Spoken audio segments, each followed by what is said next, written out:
Another wonderful day in Billiam Land. Let's see what my lovely viewers have to say today. Mother! So I didn't have any friends growing up until like 5th or 6th grade. I mean, that is, unless you want to count my cousins and my god brothers who, frankly, didn't really have a choice, or any of my mom's friends' kids who just sort of tolerated me because I was the only kid on the block with both Tony Hawk Pro Skater and Pokemon Stadium. That's what we call being hood rich, folks. Now, in hindsight, the fact that I spent the bulk of my life with undiagnosed ADHD, along with probably a touch of autism, is a factor in that, but it's more than likely mostly due to the fact that I had a nasty habit of going up to all the kids on the playground and telling them that if they didn't give their lives to Black Jesus today, that they and everyone they knew and cared about was going to die. And not only would they die, they would spend the rest of eternity in a lake of hellfire and brimstone. It's a wonder I'm not still a virgin. The point in me saying all of that is that for the bulk of my childhood and adolescence, video games remain one of, if not my biggest outlet. Even all the way into my late 20s, until my two goblin children decided to commandeer every entertainment device in the house. And sometime between the mid and late aughts, one of my favorite franchises became the God of War series. Why? Well, because, tits and gore. I was like 15 at the time, and I wasn't exactly what you would call the artsy type. Now, granted, I didn't start out with the first game. I started with the second one when a friend let me hold it, and then I wound up going back and getting the first one, and that's how it wound up becoming one of my faves. And I will say this, that despite the first three games in the series being some of my favorites of all time, at least during that point in my life, I did skip the fourth one. Well, the fourth mainline one at least, because by this point, Kratos' whole deal had kind of worn out its welcome, if you know what I mean. So color me then pleasantly kerfluffled when in 2017, 2018, whenever it was, that the soft reboot of God of War was announced for the PS4, that not only would the mechanics be getting an overhaul, but that the series would do something with Kratos that no other game had done before it. And that's not make him a jerk. And by this point, you've probably already watched every bit of God of War media out there, seeing as how the Ragnarok hype train came to a dead stop maybe like 2 weeks ago. But even though this video probably won't get more than like a handful of thousands of views, I wanted to make it anyway, because honestly, this franchise has had as big, probably a bigger impact on me personally than any other single bit of media, or at least media franchise out there. So how about you join me for this ride and subscribe if you haven't already, and if you don't, well, nobody likes you anyway. Let's start the video, Clarence. This is Sparta! Okay, so let's set a little background here. If you know anything about Sparta, then you know that it's probably the most over glamorized society in human history. Well, aside from America, that is. Basically, the way that Sparta treated her children, her boys in particular, is pretty much abuse. Which makes you wonder then why Penn State and Michigan State haven't exchanged mascots yet. Kratos' life pre-Midgard migration is basically Greek tragedy personified. If you're not familiar with the way that a Greek tragedy works, it's basically a plot that revolves around a protagonist that is overwhelmed by, or is just unable to overcome, disastrous and calamitous circumstances outside of their control. So think the ultimate Greek tragedy of all time, Oedipus Rex, aka the one non-Shakespearean play that you were forced to memorize in high school literature class. and also Freshman Psychology, and also R. Kelly's Trial. If you know, you know. And you're also probably black. For those of you who only played the mainline games like myself, despite his massive only child energy, Kratos actually has a brother named Deimos, who was captured by Zeus and Ares as a child and then given over to the god of death Thanatos and presumably was killed as per their agreement.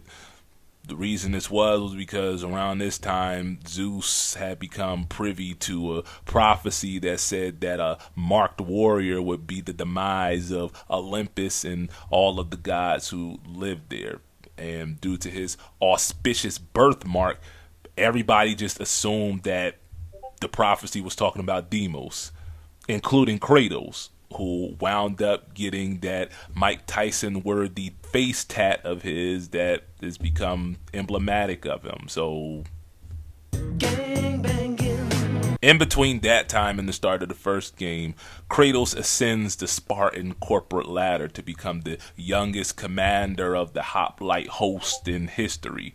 And as with most people who experience way too much success way too soon, Kratos started to get a whiff of his own stank and decided that it smelled like bath bombs, and in the process began to fall in love with his own ever-growing legend. But inevitably, Kratos wound up getting himself into a pickle that was just too pickled to be unpickled.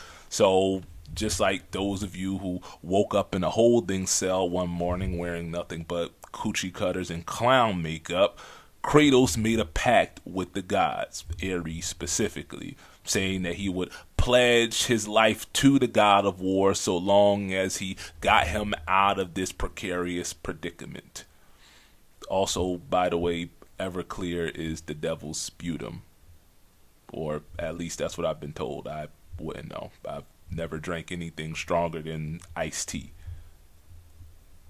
mixed with Jameson. Thus, Ares gifting Kratos with his now iconic blaze of chaos, but also an unquenchable bloodlust that he then used to cause chaos all over the Greek countryside. But you see, because Ares is arguably a bigger dick than Zeus himself, Ares tricked Kratos by transporting his wife and daughter to one of the villages that he was laying waste to, thinking that if those two were out of the way, it would cut Kratos off from his humanity entirely, making him the ultimate weapon or whatever. And so Kratos wound up accidentally murdering his wife and child. Like I said, Greek tragedy. Also, all of this took place in the Temple of Athena. And the oracle that dwelled there was none too pleased about not only the fact that her floors were covered in blood, but that the temple that she lived in was now burning worse than the UTI I thought was an STI my freshman year. Seriously, if y'all don't take anything else away from this video, let it be to practice safe sex. So the oracle cursed Kratos to now spend eternity wearing the ashes of his dead wife and child in his skin, thus giving him the name the Ghost of Sparta, as well as history's most traumatic case of eczema this side of a bottle of cocoa butter Vaseline. And yeah, y'all pretty much know the rest of the story. Or else you want to click the thumbnail now, would you? Or maybe you're just curious to know how this sentient candy cane over here can be an inspiring figure, especially in a series that is based on murdering mythical monsters and figures in as brutal a manner as possible.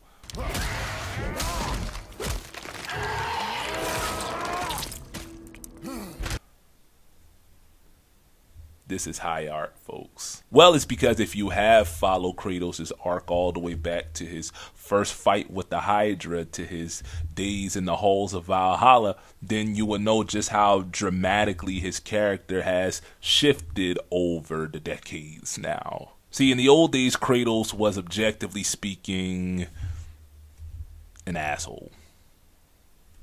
But a bleached one.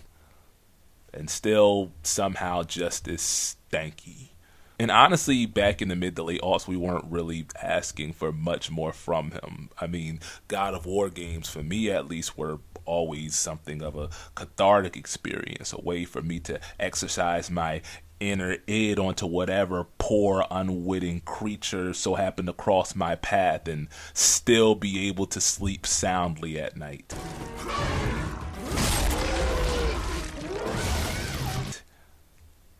Just like a serial killer. But after 4 mainline games, 2 handhelds, a mobile game, a comic book series, as well as a guest spot in the Mortal Kombat reboot, Kratos had gotten pretty stale. Kind of like Drake's punchlines.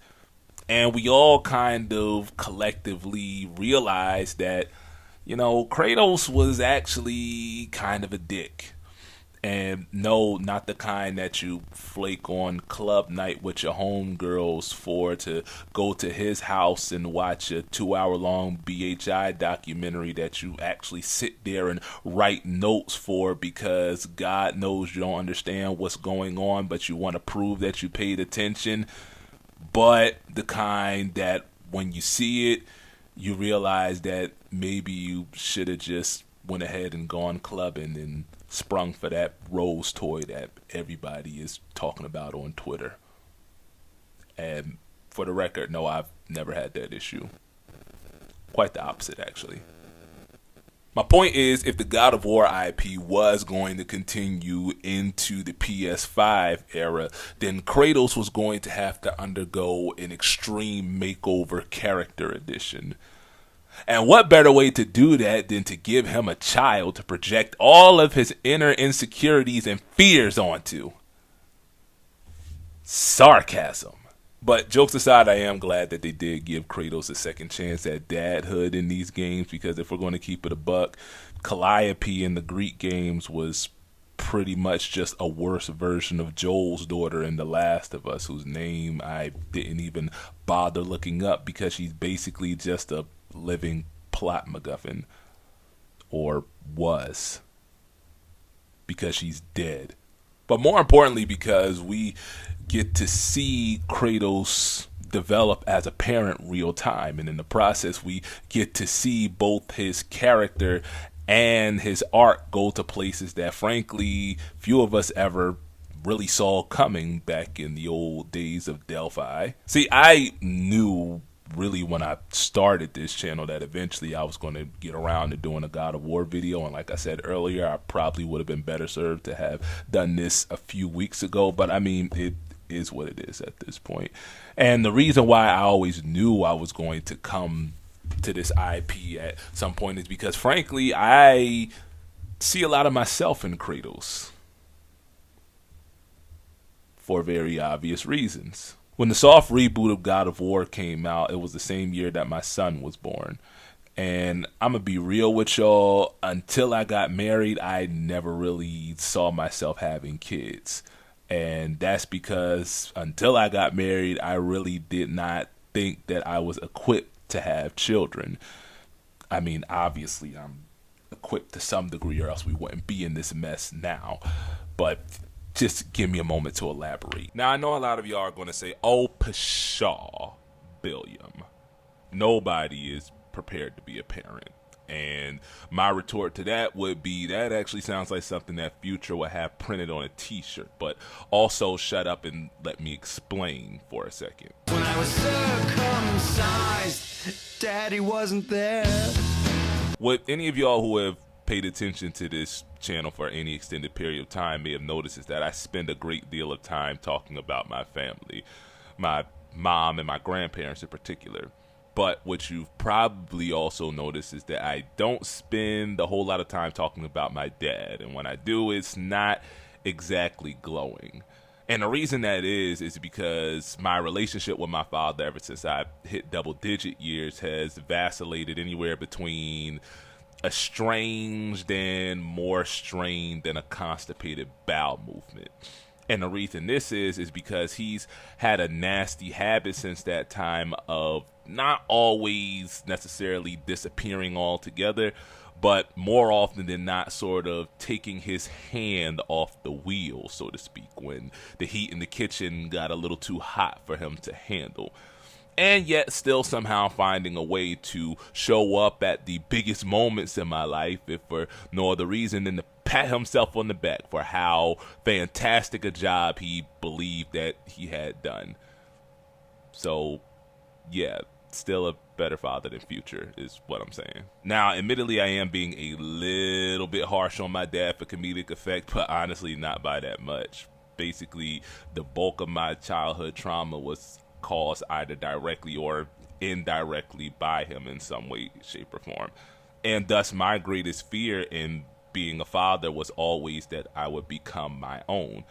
And despite the many, many people around me telling me that there's no way that that could ever happen, I know better than anyone that if I'm not actively seeking to be the best person I could possibly be, then I can and likely will become that. So, again, still a better father than Future. So remember how I said earlier that Kratos actually has a brother that everyone just assumed was dead because, well, duh. Well, come to find out, Deimos has been alive this whole time. And so sometime in between the first and second mainline games, Kratos makes the journey to rescue his kid brother. And when the two finally do meet up after all of these years, of course, Deimos blames Kratos for everything bad that's ever happened to him in life, even though the two were kids at the time that he was kidnapped, but whatever. My point is that the two Spartan siblings do eventually wind up making amends. Just in time for Thanos to kill Deimos in retaliation for Kratos murdering his own daughter, thus fulfilling the contract that Thanatos made with Olympus to secure his daughter's freedom in the first place. Greek tragedy, am I right, guys? So for those of you like myself who didn't play the PSP games, because I mean the Nintendo DS was right there, this is the reason why God of War 2 opens up the way that it does. I mean, it doesn't really excuse any of Kratos' actions at the beginning of that game, but it does provide context for why he's doing what he's doing, other than he just being salty about the fact that he can't sleep soundly at night because of the nightmares he still has of murdering his wife and child, which frankly would be enough. So, yeah, whatever. He's grieving is the point that I'm trying to get at, and he's expressing that grief in the only way that he really knows how, because nobody has really taught him any better, least of which his deadbeat daddy, who also turns his mother into a murderous rage beast at the beginning of Ghost of Sparta that Kratos winds up having to mercy kill.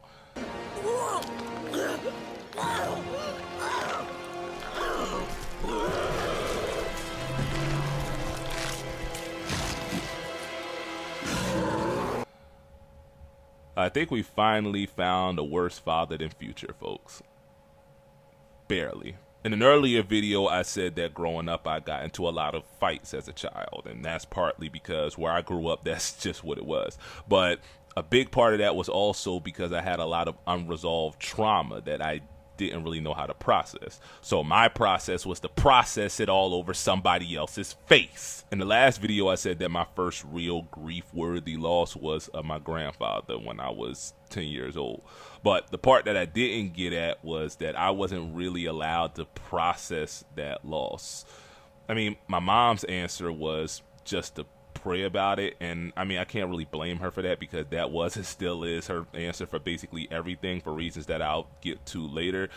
But I remember on the day of my pop's funeral that a family member of mine told me that I had to be strong for my grandmother,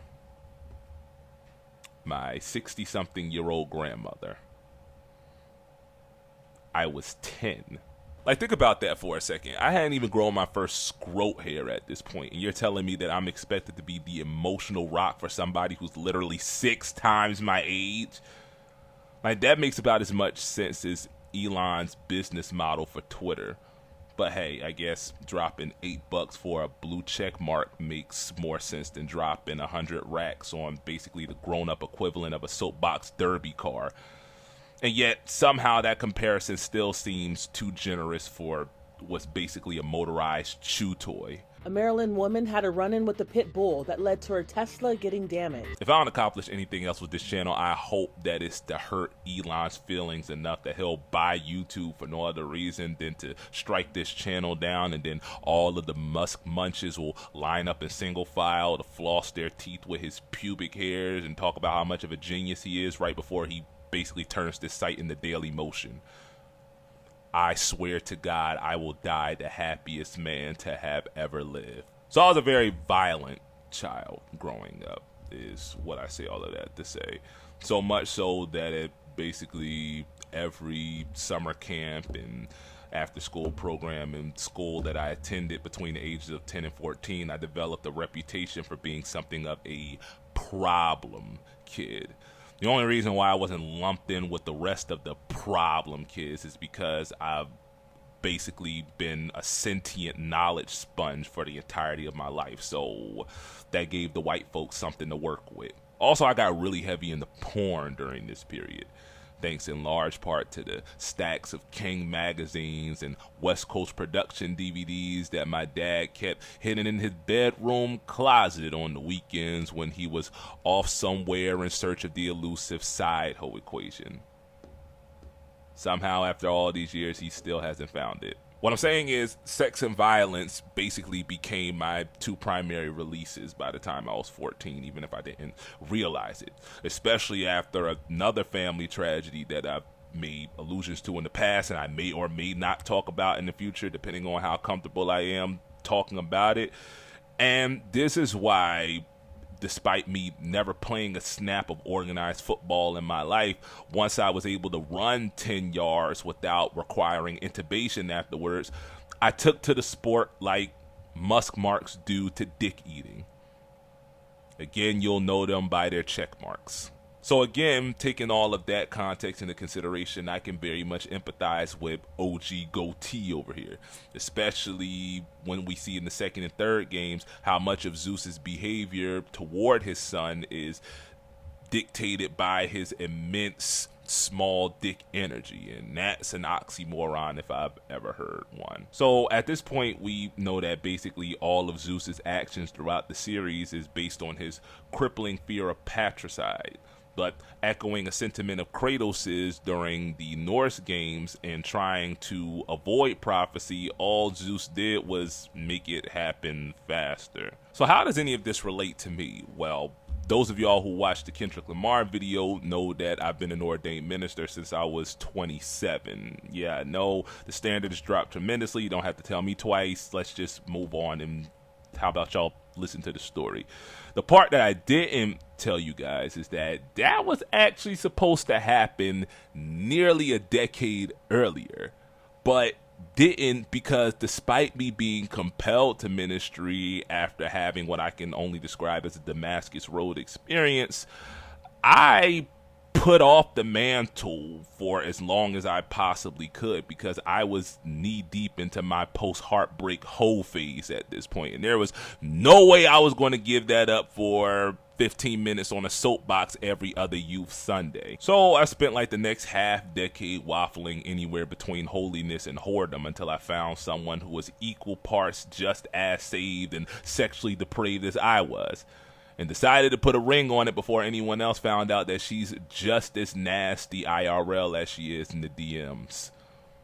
So basically what I'm saying is that I married a unicorn. Hallelujah. Well, right around the time of my personal epiphany, my dad was going through something of a midlife crisis. And instead of getting a motorcycle or a mistress like a normal person, he decided to give his life to Black Jesus. Kinda. And then he got the other two. Now, far be it from me to question the sincerity of somebody else's spirituality, even though I mean Snoop Dogg and Kanye both had chart-topping gospel records in the past decade, so there is something to be said for gatekeeping. But my point is, both I and my mother smelled something kind of sus about my dad's newfound devotion to Black Jesus. I mean, you got to understand, this was a guy that not too many years earlier had a framed portrait of Elijah Muhammad in his front room.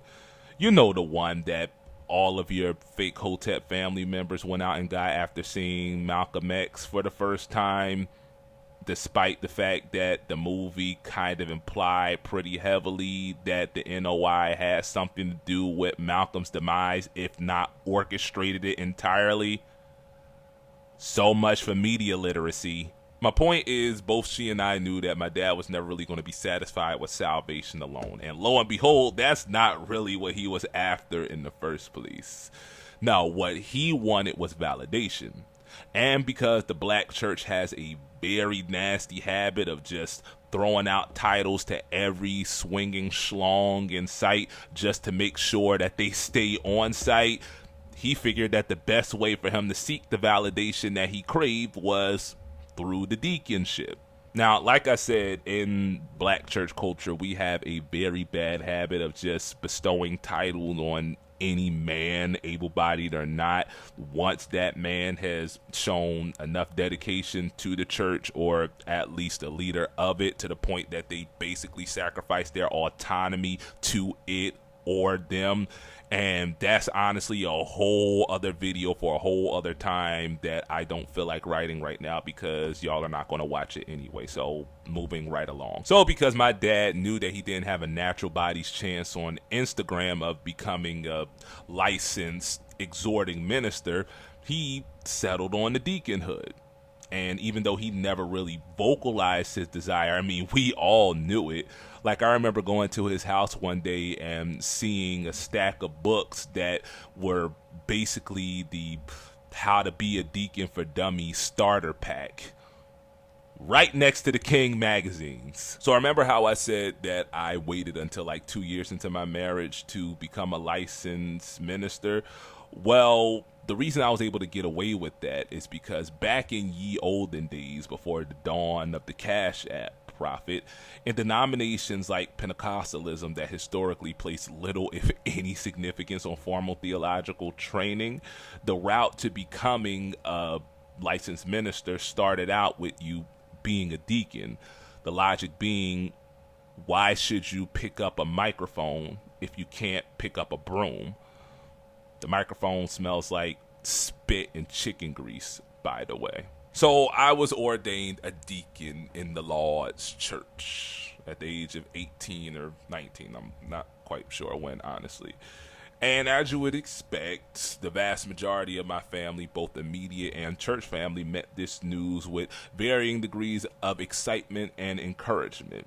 And in my mom's case, extra heaping side of neurosis. All except my father, who, when he heard the news, had a visible look of dejection on his face.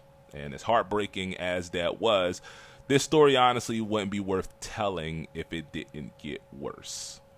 Well, after about a week or so of stewing in his frustration, my dad actually vocalized the thing that we could all see on his face from the beginning when he told me, "What did the pastor see in you to make you a deacon?"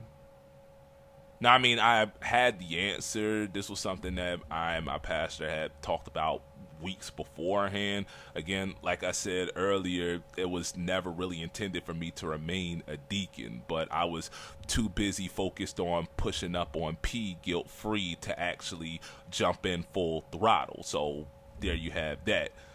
And I don't know why y'all are looking at me sideways like that. Y'all ain't never had a nasty deacon in your church before. But when he said it, I couldn't vocalize the answer because I was just so dumbfounded by the fact that he actually felt that salty to vocalize his envy for his own flesh and blood son.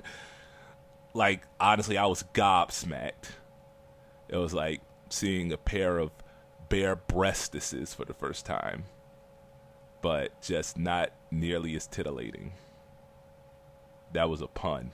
Now, honestly, I could write a whole book about my relationship with my dad and the resulting trauma from it, but honestly, I'm not going to do that because I don't feel comfortable even sharing what I have shared thus far. I'm just giving it to you for context of this video's purposes, and also for as much trauma as my dad has caused me in my youth and even into my adolescence, the fact of the matter remains that he's still responsible for some of my most cherished childhood memories, including the fact that I never really knew how poor I was growing up until I got to college and realized that a savings account wasn't just another name for the place that you kept the grocery money away from the landlord. And also, I try to give grace considering the fact that although my dad's presence in my life has been, for lack of a better word, variable, his dad's was virtually non-existent. Now, that being said, I have known plenty of fatherless children who have grown up to be exemplary parents, and I've also known plenty of people for which the complete polar opposite is the truth. But ultimately, that's my problem with my dad, or at least my main issue with him, is that he's never learned to take accountability for his own mistakes, and that's because he's never really had to. You see, what my mom lacked in affection, and I really can't really blame her for that because she didn't really get much affection as a kid growing up herself. As a matter of fact, she really got the polar opposite of that.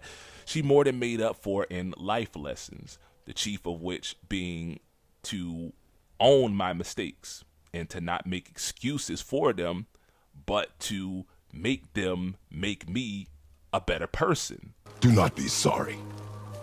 Be better. Yeah, exactly. See, my dad, he was never really taught this lesson, and he never really made the effort to learn it. And so if, and that's a big if, he acknowledges that he has done wrong, it's still never really his fault. Instead, he just falls into this loop of feeling crappy about doing crappy things, but he never changes his crappy behavior. Instead, he just feels like crap for being a crappy person. Exactly. And listen, this isn't meant for me to character assassinate my father, even though it's kind of hard to watch this portion of the video and not interpret it as such. But it's just to give y'all context to understand why I was always so afraid of becoming a father. Because if I'm gonna keep it a buck, at one point I kind of was my dad. Maybe not nearly to his extremes, but the elements were all there. So I'm not going to waste time divulging the contents of my own dirty laundry basket because I'm not a goon. But just know that I wasn't always the man that y'all have come to know and love today. But then again, I had hair back then, so I'm not sure if that was an even exchange or not. Just know that in the past, I have hurt some folks, and some of them pretty badly, actually. And once I matured enough to dislodge my head from my own rectum, I realized that I needed to own my mistakes.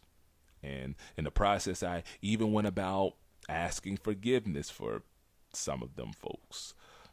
And I did so knowing that this didn't necessarily mean that those folks owed me their forgiveness. In the same way that I don't necessarily owe my father mine. So what's the point, Billiam, is what you might be asking. Well, if for no other reason than to be the best version of myself that I possibly could be. And there was no way that I was going to do that holding on to not only the trauma that I endured, but the trauma that I have also caused. Kratos is so afraid of passing his curse down to his son that he withholds not only his past, but his very nature from him until he's presented with no other choice. In the first of the modern games, we can see that Kratos is struggling to not only process his own grief, but connect with his son, a task that, like I said in the past, I couldn't even imagine living. He's cold, he's callous, he's distant emotionally. You could even argue negligent to an extent. Until he enters the light of Alfheim and hears Atreus praying to the gods, first wishing it were his father instead of his mother who had died, before ultimately agreeing to give his dad another chance to be the father that he really deserves. To this day, I can't really talk about this scene without getting a little bit glassy-eyed, because that was me at 10 years old. Aside from the whole soul exchange part, what I'm saying is that my grandfather was who I wanted my dad to be. But because one, I didn't know any better, and two, because I knew that really wasn't an option, I just settled on agreeing to give my dad another chance to be the father that I deserved. And obviously that didn't really happen, or else that whole 10 minutes prior to this part wouldn't have needed recording now, would it? This sequence was also the moment that I knew I needed to be better for my son. And if I was going to be better, then it meant that I needed to tackle my demons head on. No, not her. That's how we got in this mess in the first place. This is the journey that Kratos begins when retrieving his blades from beneath the floorboards of his home. It's poetic not just in the sense of he confronting his past to literally save his son's life, but also in that even though he's as far away from Greece and the havoc he's caused there as he possibly could be, he still can't help but hold onto a small piece of his former self, no matter how chaotic. In this way, I've always looked at godhood, at least in the Norse games, as an allegory for traditional masculinity. Like I've said in the past, there's nothing inherently wrong with being a traditionally masculine male, despite what 80% of BreadTube would tell you. But it does become a problem when you allow your masculinity to make you feel entitled to use and abuse the people around you for your own ends, just because you have a pair of hacky sacks dangling between your thighs. Like I said in the past, toxic masculinity as it was originally conceived was not meant to be a catch-all term for all the things that pop feminists find problematic, but it was meant to describe how society, its constructs, and its institutions even pervert our idea of manhood to the point that it becomes harmful to not only men and boys, but to everyone else around us. So Kratos sees his godhood as inherently toxic, but Atreus shows him otherwise. It's only toxic if you allow it to be, and it's only harmful if you use it that way. I mean, if you use it as an excuse to be an a-hole like almost all of the Aesir gods, then yeah, it is toxic. But if you use it to help people like Tyr and Atreus, if they decide to continue the series forward, or even Kratos in the game's final chapter, then there's no need to be ashamed of it. But before we go any further with Kratos, let's spend some time with Atreus and talk about how his arc is just as important to the themes of these games as his father's. You wake up in the morning, you say, I put on my big boy pants. Look, I'm wearing a belt. I got big boy pants on! In the first game, Atreus' main function is as Kratos' last tether to his humanity after his wife's death. He is his last living connection to Faye in this world, often commenting on how much the boy takes after his mother. In a way, Atreus' dual nature parallels that of traditionally masculine and feminine traits, and how both are equally important for a person to be balanced. Yeah, assertiveness, courage, and independence are important characteristics to possess, but without kindness, empathy, or compassion, they just make you a butthole. Unbleached this time. As much as Atreus does take after his mother, Kratos sees enough of himself in his son to make him fearful. Not the same fear that Zeus had of Kratos besting him, but the fear that Atreus will become him. This is why he's so adamant about Atreus learning to control his emotions, his anger in particular, because... Listen. Let go of me. Listen. I said let go. What the fuck? I can't. Yeah, that could happen. And we see once Atreus learns the truth about his parentage, he begins to let his privilege go to his head, much in the same way his father did in the Grecian days. Now, why Atreus waits so long to put Atreus in check, I don't know, since Spartans are supposed to be all about discipline or whatever. But I guess we should just be glad that this isn't Sparta, or Atreus would have gotten thrown off a cliff for being too soft by now or something. Look, I know next to nothing about ancient Greece, and most of what I do know is based either on Disney movies or 300, so give me a break. Anyway, this is exactly what I mean when I say that masculinity can become toxic. as men in a patriarchal society, we have certain advantages that women just don't because they're women. And I know some of y'all will disagree because anytime you post news, instead of getting likes, you get reported. But it is true. And as annoying and frankly counterproductive as much of mainstream, read middle-class white feminism can be these days, the core beliefs behind it are not wrong. Specifically, that women lack the preferential option in our society. They're expected, generally speaking, to be at best bit players in the male story. I mean, how else do you explain us living in a country that's 51% female and only 27% of Congress upper house and 24% of its lower house is women? That ain't a coincidence, bucko. This very much reflects the role that gods and mortals play in the entirety of the series, honestly. In the Greek games, mortals, even the important ones, are used as little more than devices to advance the plot. Or in Kratos' case, to solve a puzzle. Please! I'm begging you on your humanity. Don't do this! Please!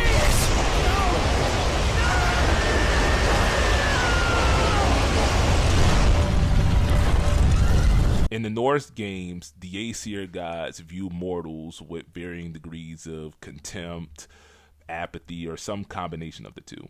And it can be argued that the Vanir only serve their mortal subjects out of obligation. It isn't until Kratos completes his arc that the mortals of Midgard finally have someone who's at least willing to make the sacrifices worthy of the title Allfather. And spoilers, I guess, for a game that's been out for like 3 months now. I said in the last video that in most traditional households, the religious ones in particular, a man's role is to be provider, protector, and priest of his family, because I guess they assume that's what the Bible says or whatever.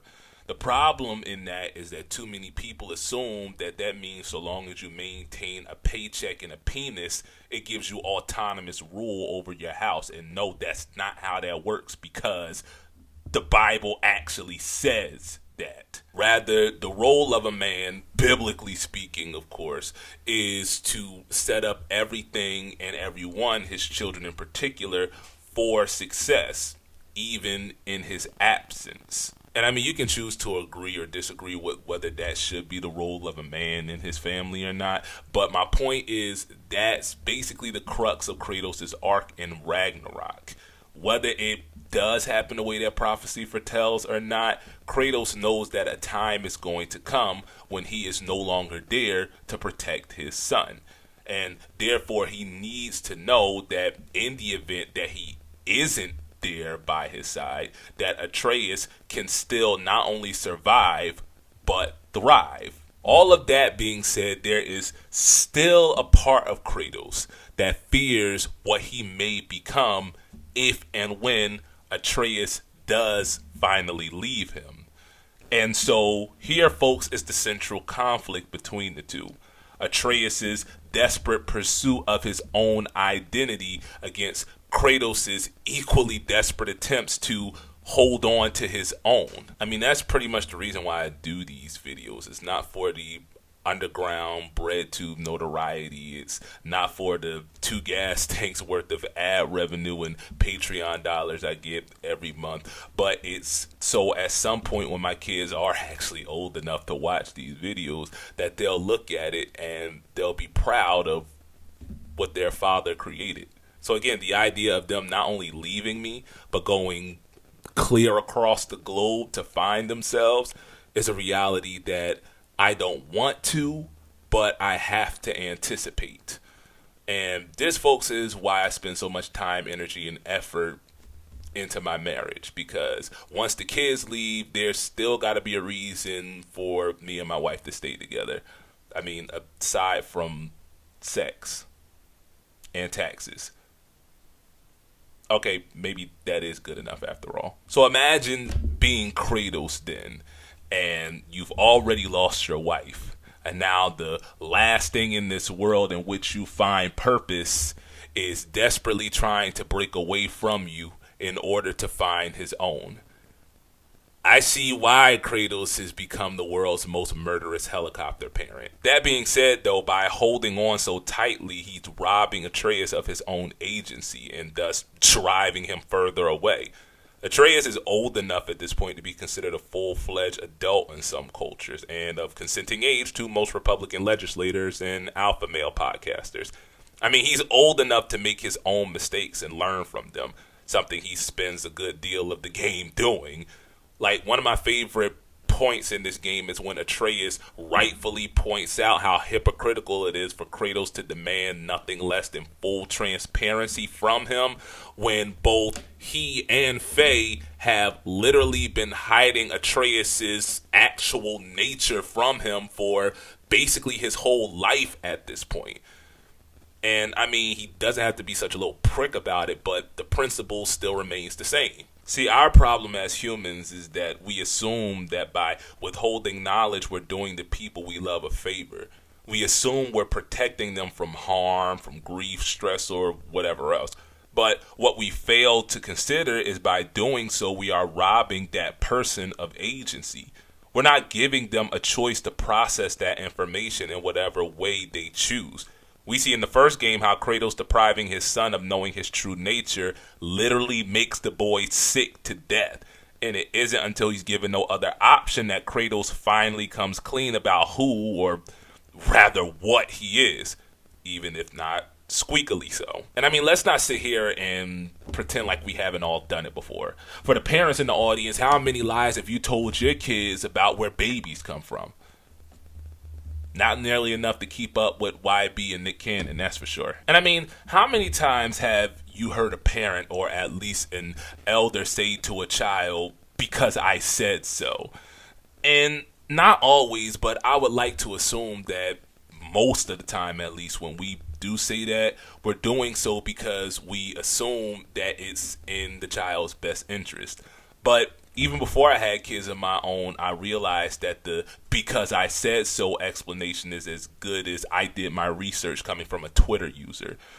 What I mean is, it's meaningless. It serves no purpose other than to deflect from you actually having to give an honest to God explanation for what you're doing and or saying. And I mean, you don't have to sit down and go page for page through the infectious disease nursing textbook like my mom did when I asked her about sex, but you at least owe your child an explanation that makes sense when your actions don't. That being said, I do understand why some explanations are just straight up impossible to give, especially when that explanation has to do with you, or more specifically, your past, and more specifically, the part of your past that you would rather just keep buried there.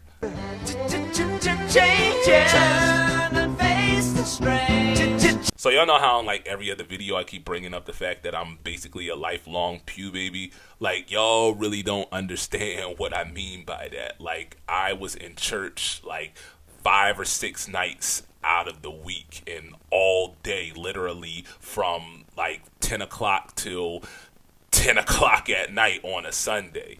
And that's because my mom's logic was the more time that we spent in choir rehearsal, the less time that we had to run the streets. And considering the fact that at the time we lived in one of the most notorious housing projects in my city, I mean, it made perfectly logical sense. Didn't do anything for my rap career, though. Jokes aside, y'all ever heard that phrase, no zealot like a convert? Well, that's basically my mom in a nutshell.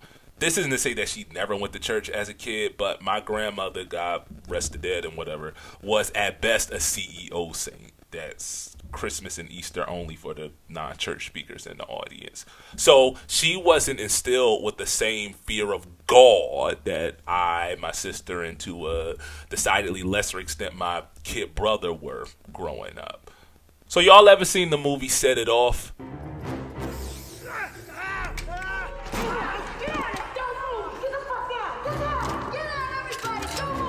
Yeah, that's pretty much my mother's biopic. The redacted version. My point being, because of that, she was hell-bent on keeping I and my sister from making the same mistakes that she did as a teenager and young adult. But me being my mother's child, after all, I was just as hell-bent on at least dipping my toe in the same pool that she had swan dove into decades earlier. And I obviously haven't reached this point of parenthood yet, but I can only imagine that one of, if not the hardest part of being a parent is having to sit there and watch your kids make the very same mistakes you did years earlier. And by mistakes, I don't mean the kids. Well, in most cases, I don't mean the kids. So I can only imagine then that Kratos sees his son's fervor for war, even if for righteous reasons, and is reminded of his days commanding the armies of Sparta into battle and all the horror he both caused and experienced. One of the most common and detrimental mistakes that we often make as parents is in treating our children as little more than extensions of our own selves. We see them as a chance to correct the wrongs of our yesteryears, and at worst, we treat them as little more than an opportunity to vicariously live out all of the dreams that we missed out on in our younger days, thus robbing our children of an opportunity to pursue their own purpose. This, folks, is what I like to call the LeVar Ball effect. Now, I used Ball purposefully because, as obnoxiously clout-thirsty as he was during his 15 minutes, the thing that often got lost in the media circus around him and his family is that, at least as far as I could tell, he did at least try as best as he could to set all three of his sons up for success outside of him. Even going so far as to leverage Lonzo and LaMelo's success into opportunities for LiAngelo to stick around in a league that he had absolutely no business being in the first place. And just look at this stat line. I mean, sure, the big baller brand thing was always sus, and even more so the more that we learned about it years later. But this isn't Bernie Kosar taking his son's contract to pay off his mortgage and Winnebago payments now. This was someone who, by all accounts, at least was trying to put his sons in a position where they could succeed with or without him. Which now brings me to Odin, folks. And I'm not going to lie to y'all, I do have a special place in my heart for the silver-tongued opportunist character who relies almost entirely on guile to achieve their ends. This is why Hades, Scar, and Lotso are my favorite Disney villains, and why Gus Fring is still the sexiest man to have ever fried a chicken. I will not be reasoned with. This man has almost a preternatural gift for gaslighting, which, I mean, he is a god after all, so there you have that. And Dr. Aaron Glass honestly deserved at least a nomination for a Game Award for his portrayal of the character. And, I mean, it is what it is. A Game Award is worth even less than a Grammy, which is remarkable considering that those things aren't even worth the courtesy flesh these days. I miss the old Kanye. For the bulk of Odin's screen time, his interactions with Atreus in particular, I felt exceedingly skittish because I've honestly seen this before. And if we'll be honest, we all have. Whether it's a pal, a partner, or even a parent, we've all had at least one Odin in our lives. From beginning to end, Odin never treats his family, immediate or otherwise, as ends in themselves, rather as tools to advance his own pursuit of purpose. Despite he using them as justification, not once does he stop to mourn the deaths of either Balder or Heimdall, despite the two's devotion to him. And he even kills Thor when he gathers the gumption to defy his father. This is after he spends every earlier interaction with Thor berating him for being a drunken failure, which, ironically enough, drives Thor even deeper into the bottle. And as far as the rest of the Aesir pantheon, they all at least appear to care for at least one other person just as much as themselves. I mean, aside from Freya herself, Thor appears to be the most heartbroken over Baldur's death. That on top of Magni and Modi's demises, on top of his father's continuous emotional abuse, makes Thor a much more sympathetic character than I thought he would be in this game. But still, this guy. That being said, the fact that before his dying moments, Thor at least indicates that he's willing to make a change for his family's sake, says that despite all the atrocities he's committed, he at least has the capacity to be better. This is why I think the cutscene with the Norns is done so well. Now, granted, I know next to nothing about Norse mythology, so I don't know if this is how the Norns actually operate, but I love the way they're written here.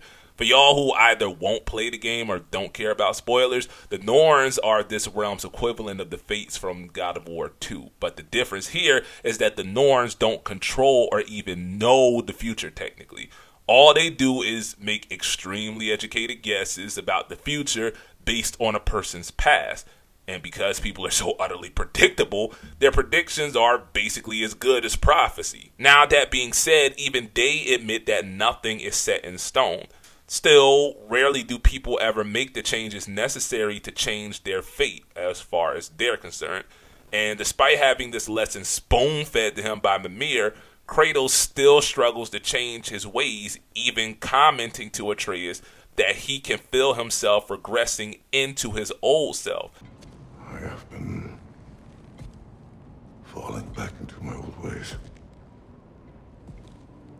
Angry. Distrustful. With you. Now and before.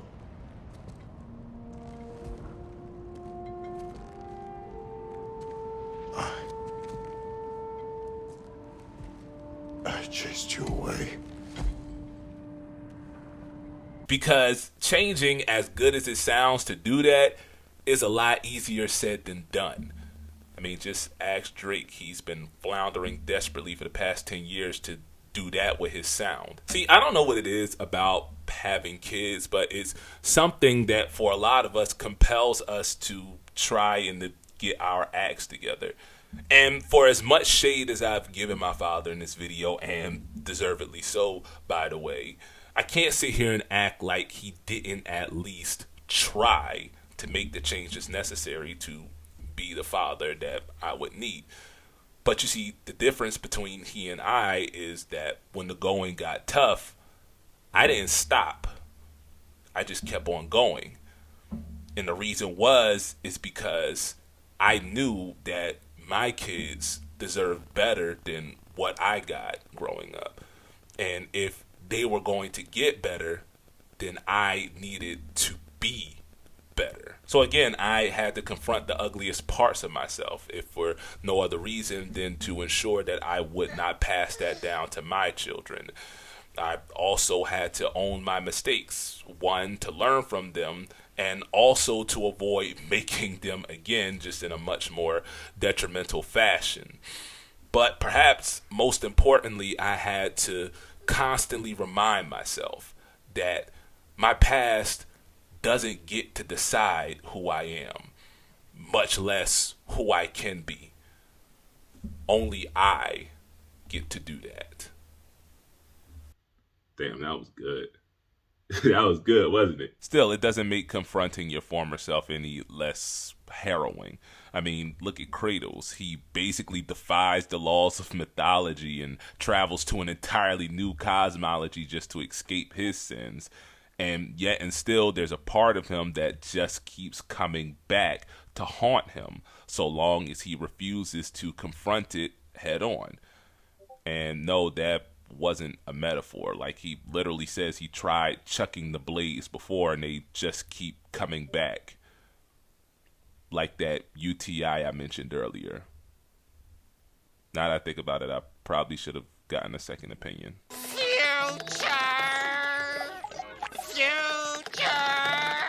Going back to that boat ride sequence in the 2018 game, the blades basically personify Kratos' past. And as much as he would like to completely disown them, instead he uses them as tools to advance both his own story and, more importantly, Atreus's. Kratos' path of vengeance is a product of Zeus and Ares' schemes, which ultimately lead to both of their deaths. I mean, look at it like this. If Deimos never dies, then Kratos never descends into Rhodes for some good old-fashioned mud stomping, which means that he probably doesn't get ran through by Zeus at that point, which means that he probably doesn't swear vengeance against Zeus, which means that he probably doesn't make a deal with Gaia, which means that he probably doesn't get betrayed by Gaia, which means that he probably doesn't go on a campaign to murder every god and titan in Greece, which means that he doesn't wind up completely destroying Greece and her people in the process. See what I mean?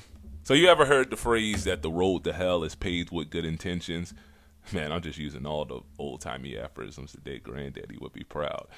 But I say that to bring light to the fact that Atreus learns this lesson the hard way when he inadvertently causes Brock's death. And in the process, as far as we can tell, irreparably damages his relationship with Sindri as well as the latter's psyche. Now, I'm not going to dwell on Sindri's arc for too long, although it's excellently written and honestly might be the best written one in the game. One, because this video focuses mainly on Kratos and Atreus, but also because this video right here has already done an excellent job doing that. Like, seriously, y'all should go check it out if you're really into this God of War stuff. But what we see is that Sindri loses, matter of fact, is robbed of the one thing that is keeping him tethered, even if we didn't realize it at the time. And yeah, Atreus does bear a bit of the responsibility here, maybe not as much as Sindri believes he should bear, but still, take all of this into consideration, that despite he being admonished time after time after time by basically everybody to not seek out Tyr in the first place, Atreus was adamant about doing just that. Not only that, Sindri inadvertently aided in what ultimately proved to be his brother's demise by helping Atreus defy his father. So, yeah, again, this might not have been his intentions, but Atreus is basically caused Sindri now to go through more changes than Tory Lanez' testimony. So, can we really be that upset with him over how he reacts to all of that's going on around him? I gave you everything. My skills, my friendship, my home, my secrets, my treasures. And you just kept taking. And now what have I got? Not even my family. You want sorry? This is what sorry looks like. This is, for all intents and purposes, the ultimate betrayal, even if inadvertent. Like I said earlier, sometimes even the best of intentions can lead to the most disastrous results.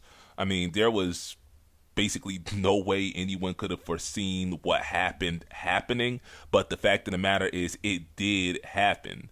And the stone cold reality of it is sometimes, as sincere as your contrition is, it's not enough to fix what's been broken. What can we do? We. There is no we. There's only you. No matter what the cost. So what you can do is get the fuck out of my sight.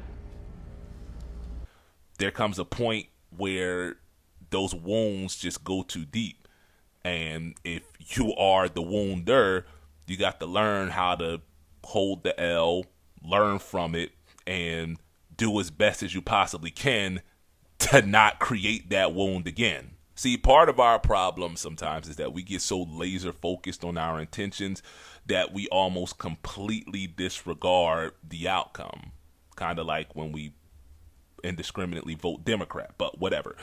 We see all the way through the actual battle of Ragnarok Atreus doing everything in his power to try and to make things right with his friend. But eventually he comes to the harsh conclusion that he just can't.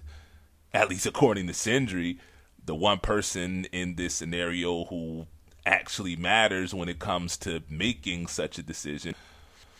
And this is also a lesson that Atreus struggles with understanding when considering the dynamic between his dad and Freya early on in the game. Again, it's not the intent but the outcome that matters here. Atreus struggles because he sees his father committing what he believes to be a noble act by preventing Baldur's potential patricide. But what he doesn't consider is that in the process, Kratos has robbed Freya of her son, her tether, the one thing in this life that was giving her purpose. And in the process, when you look at it from Freya's POV, he's taken 2 lives as his own. And yeah, when you look at it that way, that's kind of a dick move, bucko. So Kratos, having experienced the loss of a child himself, accepts her scorn and the fact that there's nothing he can do to make that right. And he even goes so far as to admit to Freya that, yeah, in saving her life, he robbed her of her agency. I do not regret saving your life, and never will. But the choice between life and death should have been yours to make. I should not have robbed you of that choice. If it hasn't been made clear already, one of the primary themes of this game is that of agency. Atreus' desperate attempt to pursue his own, even to the point of overconfidence and even recklessness. Kratos' lifelong battle against fate and the agents of it. Freya's literal and metaphorical emancipation from her ex-husband's manipulation. The family Thor from the corrosive influence of the Allfather. And even Angrboda, who, I'm not going to lie, still kind of gives a little bit of that nasty magical Negro aftertaste. But when considering the story as a whole, I feel like her arc may have even been a commentary on the trope itself, even if not intentional. Like, she literally vocalizes the fact that she serves no purpose to the plot other than advancing another character's arc until that same character compels her to pursue her own story. And she does. And in the process goes about attempting to save the one family member that she has left, even if it means she getting hurt in the process. You think you've done something here, granddaughter? You are nothing, and no one will ever remember you. Not even Loki. You'll just be a forgotten chapter in his story. He'll be too busy mourning his father. I see you again. You wish you died with your parents. Like I said earlier in the video, I wanted to make this video because I, in recent years, have seen a lot of myself in Kratos. And I wanted to do this not just for myself, but for anyone else who may have or may be or potentially could go through a similar arc as I and the big guy. What a lot of y'all probably have noticed over the course of like the past, 2 or 3 videos or so, is that I've tried to be more intentional with leaving y'all with something of a lesson. And the reason that is despite me in the past and even today still calling my content edutainment, emphasis on tainment, it would be disingenuous, matter of fact, downright irresponsible for me to sit here and pretend like my work doesn't have a particular effect on some of the folks that watch it and even some folks that will watch in the future. So with that being said, if y'all don't take anything else away from this video aside from the importance of condom usage, obviously, let it be this: that no matter the multitude or the magnitude of the sins of your former life, that does not have to dictate who you are, and much less who you can become. I mean, just take it from someone who's lived it. As much as we would like to hop in a time machine and change our past, we just can't do that. Still, that doesn't stop us from changing our present, and much less changing our future. And believe you me, if you just put enough work into it, and if you really want it that badly, you can and will do so for the better. Well, most people will, at least.